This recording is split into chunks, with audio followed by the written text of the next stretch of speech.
So ഇന്ന് നമ്മുടെ chit സെഷനിൽ നമ്മുടെ കൂടെ ഉള്ളത് വിശാഖ് വിശ്വനാണ്. വിശാഖ് യോ വിശ്വനാഥിനെ പറ്റി പറയുവാണെങ്കിൽ വളരെ വിശാലമായ മനസ്സിന്റെ ഒരു ഉടമ ആരോ അതാണ് വിശാഖ് വിശ്വനാഥ്. അത്രയൊക്കെ ഇൻട്രൊഡക്ഷൻ പോലെ. അപ്പൊ ഞാൻ കേട്ടിരുന്നു. ഭയങ്കരമായിട്ട് കാത്തിരുന്ന ഒരു സെഷനാണിത്. കാരണം വിശാഖ് സ്പെയിനിലെത്താൻ ഞാൻ കാത്തിരിക്കുകയായിരുന്നു. So Vishakh is doing his PhD in data science at some university in Spain. എനിക്ക് ആ പേര് അറിയില്ല. So we can get to know more about that from Vishakh. പറയൂ. എന്ത് ഇംഗ്ലീഷൊക്കെയാ? അല്ല ഇംഗ്ലീഷ് വേണോ മലയാളം വേണോ? മലയാളം മതി. ഞാൻ ആദ്യം ചുമ്മാ അയ്യോ! അങ്ങനെ പറഞ്ഞതേ ഉള്ളൂ.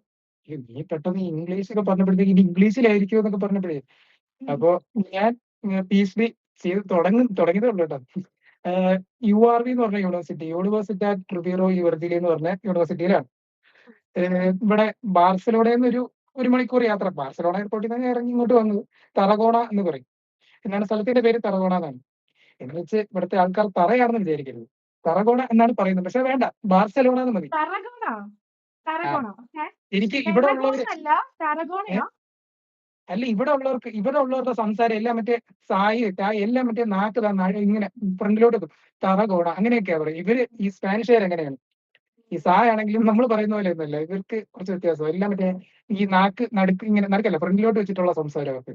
ഒരുമാതിരി അങ്ങനെ പറഞ്ഞാൽ ഇവരുടെ പ്രൊണൗൺസിയേഷനും കറക്റ്റ് ആവും. ഓക്കെ. അപ്പൊ എവിടെ പറഞ്ഞു നിർത്തിയത്? സോ ഞാൻ ചോദിക്കാം. ഞാൻ കുറച്ച് ക്വസ്റ്റ്യൻസ് ചോദിക്കാം നിന്റെ അടുത്ത്. ഉം, അല്ലെങ്കിൽ നിനക്ക് തോന്നുന്നതൊക്കെ നീ പറഞ്ഞത് ചിറ്റ് സെഷൻ അല്ലേ? Okay. Hmm. First question, how about life or what you want to tell about your first days at Spain? അയ്യോ! അതൊരു വലിയ കാര്യമാണ്. ഗ്രാമർ മിസ്റ്റേക്സ് ആണ്. First days in Spain. അതെന്തെങ്കിലും ആയിക്കോട്ടെ. അതല്ല, ഇത് ഇവിടെ വന്നതൊരു വൻ സംഭവമായിരുന്നു. ഞാൻ ആഹ് തിരുവനന്തപുരത്ത് നിന്ന് ഇങ്ങോട്ട് ബാർസലോണ എത്തി. 2 പെട്ടിയായിട്ട് ദാ ഇങ്ങനെ വഴിയോരം ഇങ്ങനെ നടച്ചു വരുന്നു. ഒരു ഭാഗത്ത് 2 പെട്ടി, പിന്നെ 2 പെട്ടി അവിടെ വെച്ചിട്ട് വഴി ഇങ്ങനെ നോക്കി അപ്പാർട്ട്മെന്റിലോട്ട് പോകുന്നു. എന്നിട്ട് അവിടുന്ന് എന്റെ ലാബ് മേറ്റിന്റേത് താക്കോലും കിട്ടി കുറച്ചു നേരം കിടന്നു. അപ്പോഴാണ് എനിക്ക് മനസ്സിലായത് അന്ന് വൈകുന്നേരമായി. വിശന്ന് ഉച്ചയ്ക്കൊന്നും കഴിച്ചില്ല. അപ്പോഴത്തേക്ക് തൊട്ടപ്പുറത്ത് ഒരു സൂപ്പർ മാർക്കറ്റ് കണ്ടു. ആ സൂപ്പർ മാർക്കറ്റ് കണ്ടപ്പോഴത്തേക്ക് എനിക്ക് ആകെ മൊത്തം ഇതായിപ്പോയി. ഒരുമാതിരി അവന്മാരുടെ ഭാഷയിലല്ലേ എല്ലാം, അതായത് സ്പാനിഷില് ഒന്നും അവന്മാര് ഇംഗ്ലീഷിലൊന്നും എഴുതി ഞാൻ ഇതുവരെ കണ്ടിട്ടില്ല. അതുകൊണ്ട് ഇങ്ങനെ അതൊരു ചെറിയ കടയാണ്. ഇവിടെ തൊട്ട് ഓപ്പോസിറ്റ് ഉള്ള കട. അവിടെ ഇവന്മാരുടെ ഭാഷയിൽ എഴുതിയോണ്ട് എനിക്കെന്താ വാങ്ങേണ്ടതെന്ന് ഒരു പിടിയില്ല. അയ്യോ! ഒരു വല്ലാത്തൊരു എക്സ്പീരിയൻസ് ആയിപ്പോയി. ഞാൻ ഒരു 4 ബ്രെഡോ ന്യൂട്ടല്ല പോലത്തെ എന്തൊക്കെയോ സാധനമൊക്കെയാ വാങ്ങിച്ചത്. കോൺഫ്ലേക്സ് അങ്ങനത്തെ പാലും. അത് വാങ്ങാൻ വേണ്ടിയിട്ട് ഞാനവിടെ ചെലവഴിച്ചത് 1 മണിക്കൂർ. 4 സാധനമൊക്കെ വാങ്ങാൻ ആരെങ്കിലും 1 മണിക്കൂർ എടുക്കും. ഞാൻ അവിടെ ചുറ്റി ഇങ്ങനെ കറങ്ങുമായിരുന്നു ഞാനവിടെ. ഒരു ചെറിയ കടയിൽ ഞാൻ ഒരു 4, 5 തവണ. അതേ സമയം 2 ദിവസം കഴിഞ്ഞിട്ട് ഞാൻ വീണ്ടും വേറൊരു സൂപ്പർ മാർക്കറ്റിൽ പോയി. ഇവിടെ ഉള്ളവര് പൊതുവേ പോകുന്ന ഒരു സ്ഥലമാണ് ആ സൂപ്പർ മാർക്കറ്റ്. അവിടെ നീ പറഞ്ഞ സമയത്ത് മറ്റേ ചിക്കൻ കറി വാങ്ങാനുള്ള സാധനം വാങ്ങാൻ വേണ്ടി പോയതാ. ഉം. ഉള്ളത് പറയാലോ. ഞാനവിടെ 2, 2 1/2 മണിക്കൂർ ഞാൻ അവിടെ ഇരിക്കുവായിരുന്നു. എന്താ സാധനം വാങ്ങണമെന്നൊക്കെ.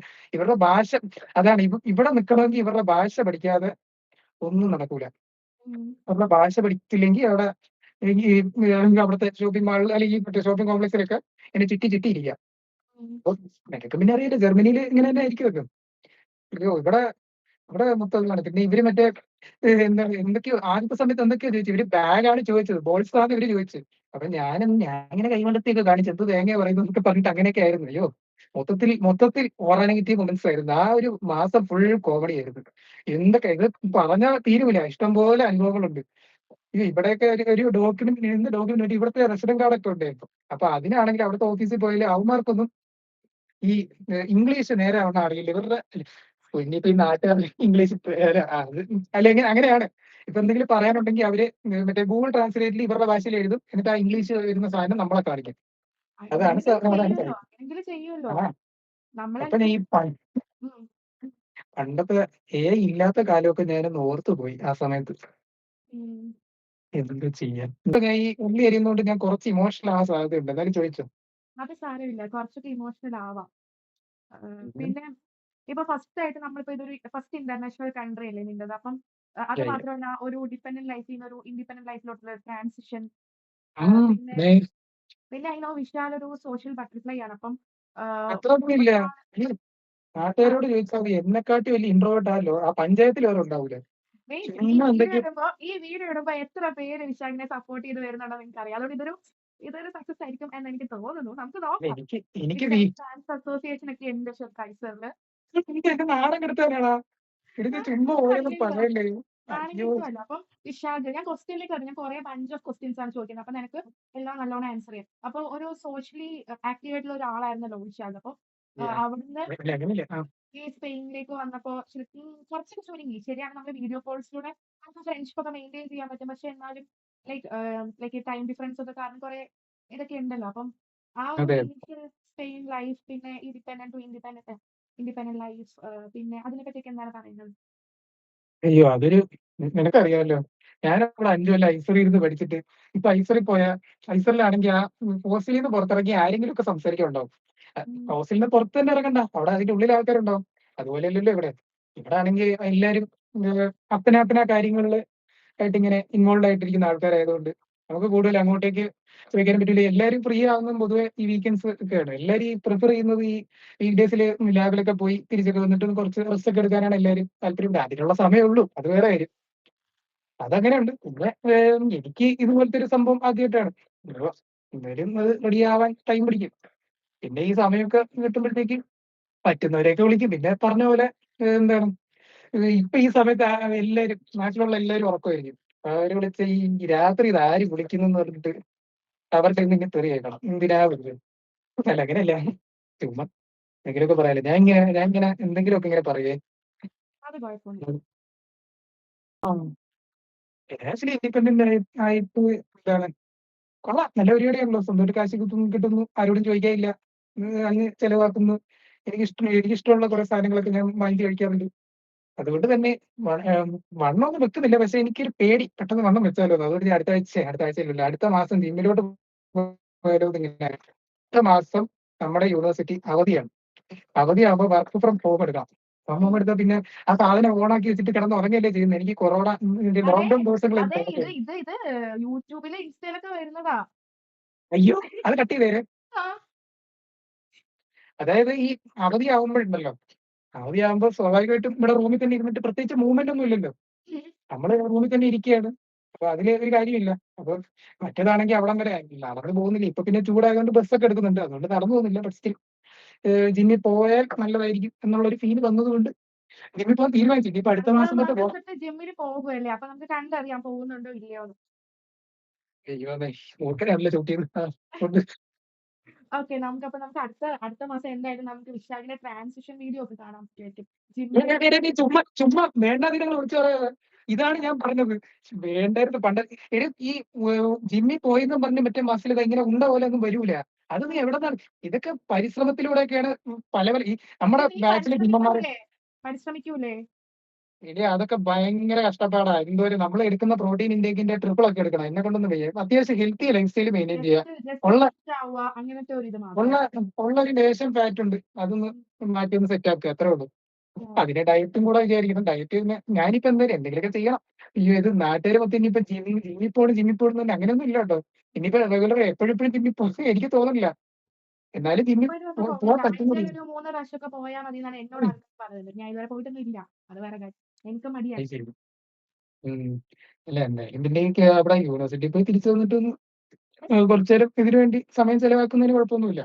ഉം. തുള്ളിക്ക് വെളുത്തുള്ളി എന്ന് പേര് വന്നു. തുള്ളിയായിട്ട് എന്താ ബന്ധം? പോട്ടെ എന്തെങ്കിലും ചോദിക്കും. തുള്ളി തുള്ളി തുള്ളി പോലെയല്ലേ ഇരിക്കുന്ന വെളുത്തുള്ളി? വെള്ളത്തുള്ളി, വെള്ളത്തുള്ളി. വെളുത്തുള്ളി, വെളുത്തുള്ളി. പക്ഷെ പക്ഷെ വെളുത്ത ഞാനൊരിക്കലും ഉള്ളി എന്നും പറഞ്ഞൂടി. അങ്ങനെ വെളുത്ത ഉള്ളി പറയില്ല. എന്നും പറഞ്ഞൂടി. അതിപ്പോ ഇങ്ങനെ തോന്നുന്നത് ഇങ്ങനെ ജോയിൻ ആയതായിരിക്കും. വെളുത്തുള്ളി എന്ന് പറഞ്ഞ് വെളുത്തുള്ളി ആക്കി മാറ്റി വെക്കും. അതെ. ഇനി അടുത്തൊരു ക്വസ്റ്റ്യനിലേക്ക് വരട്ടെ. കാരണം നീ ഇപ്പൊ സ്പെയിനിലല്ലേ ഉള്ളത്. നീ സ്പെയിനിൽ വന്നതിന് കാരണം നിനക്ക് ഒരു PhD പൊസിഷൻ കിട്ടിയത് കൊണ്ടാണല്ലോ. ആയിരിക്കണമല്ലോ. നിനക്കെന്ത് തോന്നുന്നു? അതെ അല്ലെങ്കിൽ ഞാൻ എനിക്ക് ചുമ്മാ തോന്നുന്നുണ്ട്. എനിക്ക് തോന്നുന്നത് നിനക്ക് PhD പൊസിഷൻ കിട്ടിയത് കൊണ്ടായിരിക്കും. അല്ലെങ്കിൽ പിന്നെ നീ എന്തിനാ സ്പെയിനിൽ വന്നേ? അപ്പൊ ആ അത് എങ്ങനെയാണ് കിട്ടിയത്? അത് എന്താണ് ചെയ്യുന്നതെന്നൊക്കെ ചുമ്മാ ഒന്ന് പറയോ? Okay story time. കഴിഞ്ഞ വർഷം അറിയാലോ കോൺവെക്കേഷൻ ആയിരുന്നു. ഈ വെളുത്തുള്ളി കോൺവെക്കേഷൻ ആയിരുന്നല്ലോ. കോൺവെക്കേഷന് തൊപ്പി എറിഞ്ഞ് നേരെ വീട്ടിലോട്ട് പോവായിരുന്നു. വീട്ടിലോട്ട് പോകുമ്പോ പിന്നെ ഈ അറിയാലോ അമ്മ അച്ഛൻ ഒക്കെ ചോദിക്കുമല്ലോ അടുത്ത പരിപാടി എന്താന്ന്. സ്വാഭാവികമായിട്ടും ഞാൻ എനിക്കറിയത്തില്ല നോക്കുക എന്നിങ്ങനെ പറയുന്നുണ്ട്. ശരിക്കും അല്ലെ ആ സമയത്ത് നോക്കുന്നില്ല. ഇന്ന് കുറച്ചുകൂടെ കഴിഞ്ഞിട്ട് ആ സമയത്ത് കുറച്ചു നേരം റെസ്റ്റ് എടുക്കാന്നൊക്കെ വിചാരിച്ചിങ്ങനെ ഇരുന്നു. ഓൾറെഡി ആ ജൂൺ ജൂലൈ മൊത്തം റെസ്റ്റ് ആയിരുന്നു. അത് വേറെ ആയിരുന്നു. എന്നിട്ടും റെസ്റ്റ് എടുത്തു. എന്നിട്ട് ഇങ്ങനെ ആലോചിച്ചപ്പോഴത്തേക്ക് എല്ലാ പരിപാടി പിന്നെ എല്ലാവരും ഇങ്ങനെ പൊസിഷനെ ഈശ്വര പൊസിഷനൊക്കെ കിട്ടി അങ്ങനെയൊക്കെ നോക്കിയപ്പോഴത്തേക്ക് അല്ലെ പിന്നെ വീട്ടിൽ വെറുതെ ഇരിക്കാൻ പറ്റില്ലല്ലോ. ആ ഒരു പ്രഷർ അങ്ങനെ ഓട്ടോമാറ്റിക്കായിട്ട് വരും. മെയിൽ അയച്ചു തുടങ്ങി. അങ്ങനെ അയച്ച് പിന്നെ പലർക്കും ഇങ്ങനെ മെയിൽ അയച്ച് ഇപ്പം ഈ മെയിലിനെ കുറിച്ച് പറയാനാണെങ്കിൽ ഒരു വലിയ കഥ തന്നെ ഉണ്ട്. വേറെ ഒന്നുമില്ല. ചുരുക്കി പറയാം റിജക്ഷന്റെ ഘോഷയാത്രയായിരുന്നു. അത് വേറെ കാര്യം. പിന്നെ എന്താണ് പിന്നെന്താ ഞാൻ പറഞ്ഞെ? ഇപ്പം ഈ സാധനം കിട്ടിയത് പറഞ്ഞാൽ മതിയല്ലോ. അപ്പം ഇത് ഞാൻ മെയിൽ അയച്ചു. എന്നിട്ട് നോ റിപ്ലൈ. അടുത്ത ആഴ്ച ഞാൻ ഒരു ഇതും കൂടെ ജെന്യൂൻ റിമൈൻഡർ അയച്ചു. എന്നിട്ട് നോ റിപ്ലൈ. ഞാൻ ഇങ്ങനെ ഓരോ മെയിൽ അയക്കുമ്പോഴത്തേക്ക് അത് ഞാൻ നോക്കി ഒരാഴ്ചയല്ല, ഒരു 2-3 ദിവസം കഴിഞ്ഞിട്ട് ഒന്നും കൂടെ അങ്ങനെയാണ് ഞാൻ ചെയ്യാറ്. മൂന്നാമത്തെ സാധനത്തിൽ പുള്ളി വീണു. അല്ല വീണതല്ല റിപ്ലൈ ഓക്കെ. വന്നു. അപ്പൊ നീ 3 ജെന്യൂൻ റിമൈൻഡർ കൊടുത്തു. സോറി, മൂന്നാമത്തെ മെയില്, രണ്ടാമത്തെ ജെന്യൂൻ റിമൈൻഡർ. ഇൻ ബിറ്റ്വീൻ ഞാനൊരു മഡ് കേക്ക് ഒക്കെ ഉണ്ടാക്കി. മഡ് കേക്ക് അല്ല, mud cake. And it perfectly നന്നായിട്ട് വന്നു. നോക്ക് നീ. മ്പോഴത്തേക്ക് വെളുത്തുള്ളി അരിഞ്ഞിട്ടേ ഉള്ളൂ, അരിഞ്ഞോണ്ട് കഴിയുന്നേ ഉള്ളൂ. This is too slow. അത് ശരി, ഇത് സംസാരിക്കുകയും വേണം, പിന്നെ ഇത് അരിയെന്ന് പറയും. സംസാരിക്കുമ്പോ ഇൻ ബിറ്റ്വീൻ അരിയുകയും ചെയ്യാം. അതിനാണ് പിന്നെ ഇന്ന് പാചകവും എനിക്ക് വാചകവും സെക്ഷൻ നമ്മൾ പ്ലാൻ എനി ചെയ്തത്. എനിക്കങ്ങനെ ചുമ്മാ വെട്ടാൻ പറ്റില്ല. എനിക്ക് കറക്റ്റ് പ്രിസിഷൻ വേണം. അതായത് ഇങ്ങനെ ഇങ്ങനെ ഞാൻ ഒറ്റയടിക്ക് വെട്ടുന്നത് പോലെ തന്നെ ഒരു ഇപ്പുറവും മറ്റേ ഇത് 2 കഷ്ണായില്ലേ? അയ്യോ! കാണത്തില്ല കേട്ടോ. നീ ആ പറയുന്നത് കാണത്തില്ല. എന്തെങ്കിലാവട്ടെ. അത് എനിക്ക് കറക്റ്റ് ഇത് വേണം. ഞാനത് 2 കഷ്ണമായിട്ട് വെട്ടിയത് 4 കഷ്ണമാക്കിയിട്ടാണ് ഞാൻ വെക്കുക. ചിലത് വലുതാണെങ്കിൽ കുറച്ചും കൂടെ ഞാൻ ചെറുതാക്കും. അങ്ങനെയൊക്കെ വെട്ടി. അപ്പൊ ഇവിടെ ചോദ്യം ഇവിടെ നിന്നത്? ചോദ്യം എന്താണെന്ന് വരെ ഞാൻ മറന്നുപോയി. ഞാൻ അപ്പൊ പറയുന്ന നമ്മൾ സ്പെയിൻ തുടക്കത്തില് ജീവിതമൊക്കെ പറഞ്ഞു. സ്പെയിൻ ജീവിതം പറഞ്ഞ പ്രധാനപ്പെട്ട ഒരു സാധനം കൂടെ പറഞ്ഞില്ല. ഉം. നമ്മള് സാധാരണ ആദ്യത്തെ ദിവസം രണ്ടാമത്തെ ദിവസം ഇവിടെ യൂണിവേഴ്സിറ്റി പോയി. ഉം. എല്ലാരെയും കണ്ട് പിന്നെ വൈകുന്നേരം കാപ്പി കൂടി ഉണ്ട്. അപ്പുറത്ത് ചായക്കട, കോഫി ഷോപ്പ്. നമ്മൾ ഇവിടെ ഞാൻ ഓർത്തു ഈ സ്പെയിനിൽ ചായക്കട ഉണ്ടോന്ന്. ചുരുക്കി പറഞ്ഞ ചായക്കട തന്നെയാണല്ലോ ഇവിടെ. കാപ്പിക്കട. ഇവിടെ ചായ ഇല്ലല്ലോ. കാപ്പിക്കട. കാപ്പിക്കടയിൽ ചായ ഉണ്ട്, പക്ഷെ ആ ചായ വഞ്ചോക. അതെന്തിനാ അവിടെ ഞാൻ ഇവിടെ പോയടത്തൊക്കെ ഞാൻ ചായ കണ്ടിട്ടുണ്ട്. ചായ ലാട്ടെ എന്നൊക്കെ പറഞ്ഞിട്ട് അതുണ്ട്. ശ്രദ്ധിക്കാത്തതായിരിക്കും കേട്ടോ. എനിക്കറിയില്ല. ചോദിച്ചു നോക്കിയാലേ അത് കാണും. ചായ ലാട്ടെ എന്നൊക്കെ പറഞ്ഞിട്ട് കാണും. Okay, come to the point. ചായക്കട. അയ്യോ, ഞാൻ കോഫി കട, കോഫി ഷോപ്പ്. ഓക്കെ. അപ്പൊ അവിടെ പോയപ്പോഴത്തേക്ക് ഒരു കാപ്പി വാങ്ങിച്ചു കേട്ടോ. എന്റെ കണ്ണ് തള്ളിപ്പോയി. എന്താന്ന് വെച്ചാൽ ഒരു കാപ്പിക്ക് €1.5. എവിടത്തെ കമ്പയർ ചെയ്യാൻ പാടില്ല എന്ന് പറഞ്ഞില്ലേ? അല്ല, ഇപ്പൊ കുഴപ്പമില്ല. ഇപ്പൊ ഞാൻ സ്ഥിരം കാപ്പി കുടിക്കുന്നവനായി ഇപ്പം. അല്ല, ആദ്യം ഇത് മറ്റേ പടത്തിൽ പറയുന്നില്ലേ, ആദ്യം ഒരു അസൗകര്യമാണ് പിന്നെ അത് ശീലമായിക്കോളും എന്ന് പറയുന്ന പോലെ, അത് ഇപ്പൊ ശരിയായി. പക്ഷെ എന്നാലും ആദ്യത്തെ ദിവസം നോക്കിയപ്പോഴത്തേക്ക് €1.5 അല്ല €1.7 കാപ്പിയോ എന്നൊക്കെ ഞാൻ ആലോചിച്ചു പോയി. അതായത് നമ്മൾ നോക്കുമ്പോഴേ 1.7 ഏതാണ്ട് 200 അടുപ്പിച്ചാവുമല്ലോ. ഒരു മന്തിയുടെ കാശാണ് നമ്മൾ കമത്തുന്നത്. ഏത് നമ്മൾ നാട്ടിൽ പോകുന്നതിന്റെ സംഭവത്തിൽ മന്തിയുടെ ഒരു മന്തിക്കാശാണ് നമ്മൾ കമത്തുന്നത്, ഒരു ഹാഫ് മന്തിയുടെ കാശ്. അപ്പോഴത്തേക്കാണ് ഞാനിവിടെ നോക്കിയപ്പോ ഏതൊരു കമ്പനി ബിരിയാണി €10, ലാമ്പ് ബിരിയാണി €11. ഇതിനൊക്കെ എന്താണോ എന്തോ കൊള്ളയാണെന്ന് തോന്നുന്നു. ലാമ്പ് ബിരിയാണി ഒക്കെ €11 കിട്ടും. അത് ചീപ്പാണ്. നാട്ടില് മട്ടൻ ബിരി ₹350, ₹400 കിട്ടുന്നതായിരുന്നു. പോട്ടെ. അതുപോലെയാണ് ഇവിടെ പല സാധനങ്ങളും. അയ്യോ, ഞാനൊരു ഷേക്ക് വാങ്ങിച്ചത് €4.5 ഒരിക്കെ. പക്ഷെ ഉള്ളത് പറയാലോ, നമ്മുടെ മിൽമ പാല് വെച്ച് അടിക്കുന്ന ആ ഷേക്കിന്റെ ആ ഒരു ഗുമ്മില്ല. ഇവിടുത്തെ ഒന്നിന് അല്ലേ? ഇവിടത്തെ ആ ഒരു ഗുമ്മില്ല.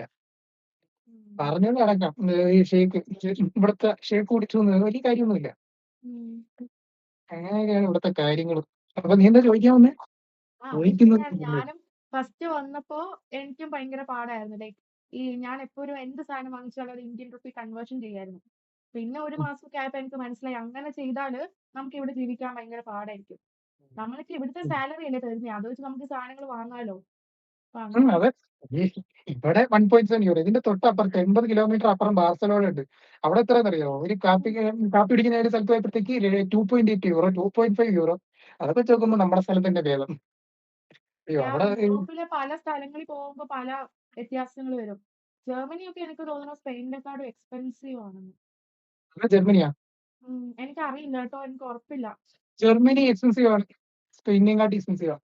ഇവിടെ അതിനനുസരിച്ചാണല്ലോ ഇപ്പൊ ജർമ്മനിയിൽ ജീവിക്കാനുള്ള കാശ് കുറച്ചുകൂടെ കൂടുതലാണെങ്കിൽ കൊടുക്കും. എന്റെ നെറ്റ് സേവിങ്സ് നമ്മൾ സേവ് ചെയ്യുന്നതനുസരിച്ചിരിക്കും. അത് ഓരോ ആളെയും ഡിപ്പെൻഡ് ചെയ്തിരിക്കും. ഇവിടെ വരുന്നതിന് മുമ്പ് പലരോടും ഞാൻ ചോദിച്ചു. അതിൽ ഒരാളോട് പറഞ്ഞപ്പോഴും ഇത് തന്നെയാണ് പറഞ്ഞത്. ഇപ്പം ഓരോ ആളെ അനുസരിച്ചിരിക്കും. ഇപ്പൊ ഉം. ആള് ഡെയിലി ഇങ്ങനെ അകത്ത് അതായത് വീട്ടിൽ നിന്നാണ് കഴിക്കുന്നതെങ്കിൽ നല്ലോണം നമുക്ക് ലാഭിക്കാം. അങ്ങനെയൊക്കെ. ഉം. പിന്നെ ഒരിടത്തും പോകുന്നില്ല. ആ കാശ് ലാഭിക്കാൻ പറ്റും. അങ്ങനെയൊന്നും ചെയ്യാം. ലൈഫിനൊരു ഫണ്ണില്ലാതെ എങ്ങനെ? അതെ. അത് ഇല്ല. അത് പ്രത്യേകിച്ച് ഈ ആരെയും അറിയാൻ വയ്യാത്ത ഈ നാട്ടില്. ഇവിടെയൊക്കെ അയ്യോ! അത് ഇത്തിരി പാടാ. അടുത്ത് സോ ഇഞ്ചിയാട്ടോ. ഐസോട്ടീവിയം ജിഞ്ചർ. ഓക്കെ. ഐസോട്ടീവിയം ലൈഫ് ആൻഡ് ബ്യൂട്ടിഫുൾ ആണെന്ന് ഞാനും ഓർക്കും. എനിക്ക് ഇവിടെ വന്ന് അങ്ങനെ പ്രശ്നങ്ങളൊന്നുമില്ല. പക്ഷെ എന്നാലും നീ പറഞ്ഞ ഈ ആൾക്കാരുടെ പ്രശ്നം ഇടയ്ക്ക് എനിക്ക് ഫീൽ ചെയ്യാറുണ്ട്. അവിടെ നമ്മൾ ഇറങ്ങുമ്പോൾ തന്നെ ചുറ്റും അറിയാവുന്ന ഇഷ്ടംപോലെ ആൾക്കാരുണ്ട്. എന്തെങ്കിലും പ്രശ്നം ഉണ്ടെങ്കിൽ ഓടിച്ചെല്ലാം ആരെങ്കിലും എടുത്ത്. ഇപ്പൊ ഒരു അസുഖം വന്നാൽ അതല്ലേ. നമ്മൾ പ്രത്യേകിച്ച് ഒരു 5 വർഷമൊക്കെ അവിടെ നിന്നോണ്ട് നമ്മൾ ജസ്റ്റ് ഒരു ഫാമിലി പോലെയല്ലേ. ഇപ്പൊ എന്തെങ്കിലും അസുഖമൊക്കെ വന്നാല് നമ്മളെ കെയർ ചെയ്യാൻ ആൾക്കാരുണ്ട്. പക്ഷെ ഇവിടെ ഫുൾ നമ്മൾ ഇൻഡിപെൻഡന്റാ. ഇൻഡിപെൻഡൻസ് കുറച്ച് കൂടിപ്പോയി. പക്ഷെ ഇത് നല്ലതാണ്. ലൈഫിലെ ഒരു സ്റ്റേജാണ്. ഞാൻ പറഞ്ഞില്ലേ എനിക്കിപ്പോ ഒത്തിരി മാറ്റമുണ്ട്. ഞാൻ നിന്നെപ്പോലെ തന്നെ ഇമോഷണൽ ആയിട്ടുള്ള ഒരാളല്ലേ. അപ്പൊ നിനക്കും ഞാൻ എന്തെങ്കിലും ഇമോഷണൽ ആണോ? യാഹ് ആരാ ഈ അപവാദങ്ങളൊക്കെ പറഞ്ഞത്? ആണ് നീ ഇമോഷണൽ ആണെന്ന് എനിക്കറിയാം. ആണോ? എനിക്കറിയത്തില്ല. പറ. Guys this was a chit chat session and it was very funny. ഫണ്ണിയിൽ കൂടുതൽ അവൻ അവന്റെ ഇമോഷൻസ് ആണ് ഇപ്പൊ എക്സ്പ്രസ് ചെയ്തതെന്ന് എനിക്ക് ഫീൽ ചെയ്തു. സ്പെയിനിൽ എത്തിയതിന്റെ ജീവിതമൊക്കെയാണ് അവൻ പറഞ്ഞത്. ആൻഡ് വേറൊരു കാര്യം എനിക്ക് ചോദിക്കാനുള്ളത് നീ ഇപ്പൊ PhD ഒക്കെ അപ്ലൈ ചെയ്യുന്നവരോട് എന്തെങ്കിലും പറയാനുണ്ടോ? ലൈക് എനിക്കിപ്പോ നിന്റെ ഇതിന്ന് മനസ്സിലായത് നീ ഒരുപാട് പൊസിഷൻ അപ്ലൈ ചെയ്തിട്ടുണ്ട്, മെയിൽ അയച്ചിട്ടുണ്ട്. അപ്പൊ ഡിസപ്പോയിന്റഡ് ആയിട്ടുണ്ടോ എപ്പോഴെങ്കിലും? ഈ റിജക്ഷൻ ഒക്കെ നമ്മൾ അതിന് മുമ്പ് കാണേണ്ട പരിപാടിയാണല്ലോ. അതാദ്യമേ അത് പ്രതീക്ഷിച്ച് എന്തേലും ഒറ്റയടിക്ക് കിട്ടുന്ന പരിപാടിയൊന്നും അല്ല എന്നുള്ളത് പലരും പറഞ്ഞു പറഞ്ഞു. ഇതിപ്പോ ഏത് പരിപാടിയാണെങ്കിലും അങ്ങനെയാണല്ലോ. ഉം. എന്തില് കേറിയാലും നമുക്ക് ആ സമയത്ത് കിട്ടണം എന്ന് നമുക്ക് നിർബന്ധമില്ലല്ലോ. റിജക്ഷൻ ഒക്കെ വരും. റിജക്ഷൻ അത് അത് കാണുക പിന്നെ ഇത് ആദ്യമേ ഇതൊന്ന് പണ്ടാരം ഇത് കിട്ടൂല എന്നിങ്ങനെ വിചാരിച്ചിരുന്ന് പിന്നെ ഉള്ള റിജക്ഷൻ ഒക്കെ ഇങ്ങനെ വരുമ്പോഴത്തേക്ക് ഞാൻ തുറന്നില്ല അതെന്താ അവർ പറയുന്നത് മനസ്സിലായി. അതുവരെ unfortunately we are sorry to അങ്ങനെയൊക്കെ വരുമ്പോഴത്തേക്ക് മനസ്സിലാവുമല്ലോ. ഉം. അതുകൊണ്ട് അത് പിന്നെ അത് വലിയ കാര്യമൊന്നും ആയില്ല. പിന്നെ അത് അടുത്ത റിജക്ഷൻ വരാണ്. ഓക്കെ അടുത്തത് എന്നുള്ള രീതിക്ക് ആയി. അത് മൊത്തത്തിൽ ഒരു കൂൾ മൂഡില് ആയി. പിന്നെ ചില സാധനം ഞാൻ അപ്ലൈ ചെയ്ത് അത് അറ്റ്ലീസ്റ്റ് ഇതിനൊരു ഇന്റർവ്യൂ എങ്കിലും കിട്ടിയാൽ മതിയായിരുന്നു എന്നൊക്കെ തോന്നിയ ചില സാധനങ്ങൾ ഉണ്ടായിരുന്നു. അതൊന്നും കിട്ടിയില്ല. ചിലത് ഞാൻ പറഞ്ഞില്ലേ ചിലത് മാത്രം ഇത്തിരി ഇത് വിഷമം ഉണ്ടായിരുന്നു. പിന്നെ ബാക്കി അതിന്റെ ഭൂരിഭാഗം സംഭവങ്ങളും കൂൾ മൂഡിൽ തന്നെ എടുത്ത് ജീവിക്കണ്ടായിരുന്നു. ഞാൻ പിന്നെ എന്ത് ചെയ്യും? അത് ശരിയാണ്. ലൈക് ഞാനും അതന്നെയാണ് പറയുന്നത്. റിജക്ഷൻസ് ഒക്കെ ഇപ്പൊ ഒരാള് റിജക്റ്റ് ആക്കുക അല്ലെങ്കിൽ നമ്മളെ ഇന്റർവ്യൂവിന് വിളിച്ചിട്ട് റിജക്റ്റ് ആക്കുക അതൊക്കെ നമ്മുടെ പ്രൊഫൈൽ അത്രയ്ക്ക് മോശമല്ല എന്നുള്ള ഒരു തെളിവാണല്ലോ. ഗൈസ് എനിക്ക് ഞാൻ അങ്ങനെ ഭയങ്കര ഞാൻ എക്സൈറ്റഡ് ആയിട്ട് എടുത്ത ഒരു സെഷൻ ആയിരുന്നു ഇത്. കാരണം ഞാൻ ഒരുപാട് ലൈക് വിശാഖിന്റെ മൊമെന്റ്സ് ആണ് ഞാൻ കൂടുതലും കേട്ടത് എന്ന് തോന്നുന്നു. ഇടയ്ക്ക് I am so happy Vishakh ഇവിടെ യൂറോപ്പിലുള്ളതിൽ. നമ്മൾ എപ്പോഴെങ്കിലും ഉടനെ കാണും എന്ന് ഞാൻ വിചാരിക്കുന്നു. So stay tuned. അപ്പൊ നമുക്ക് ബൈ പറയാം. അവൻ ബോക്സിൽ കളഞ്ഞിട്ട് പോണേന്നൊക്കെ ആയിരിക്കും. അങ്ങനെയല്ല പോട്ടെ. എല്ലാവരും വിശാഖിനെ സപ്പോർട്ട് ചെയ്യണം. അത്രേ എനിക്ക് പറയാനുള്ളൂ. Okay thank you so much. ഇനി അടുത്തൊരു സെഷനായിട്ട് നമ്മൾ വരുന്നതായിരിക്കും. Waiting for Vishakh next chit chat session. Thank you so much.